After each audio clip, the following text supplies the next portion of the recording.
There's this situational scenario that's going around on social media where you have to choose between hitting a child with the car or an old man.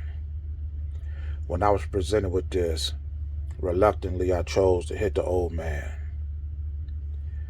It wasn't until after I made my decision that I was told I could have made another choice. I could have chose to hit the brakes. When I heard that, I paused and I said, you know what, I'm going to remember that. Because even though I made the best decision I thought at the time, I wasn't comfortable with it. But if I ever get asked this question again, or find myself in a situation where a decision like this has to be made, I'm going to do my best to come up with that alternative. I say all that to say this. When you have this police officer that over here in Grand Rapids that shot and killed that unarmed black man,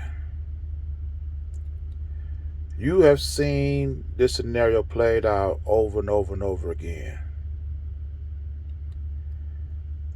I cannot see myself being asked about this scenario and continuing making this hard decision to choose between hitting a child or the old man. Eventually, I'm going to evolve to the point where I will come up with that alternative. This police officer has seen this situation over and over and over again. He done seen the pain. He done seen the crime, the suffering. He done seen the loss of life. And when he found himself in the same situation, he made the decision that nobody else has made. Not only did you choose to hit the old man, but you chose to back up, hit him again, back up, and hit him again.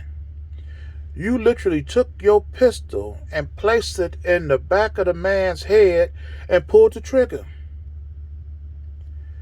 You could have shot the man in the shoulder, or better yet, you could have shot the ground or in the air. You've seen this situation play out over and over again, and you chose the most vicious path to stop this so-called threat. And then you have politicians and radio hosts talking about legislating compassion and sympathy from the police officers.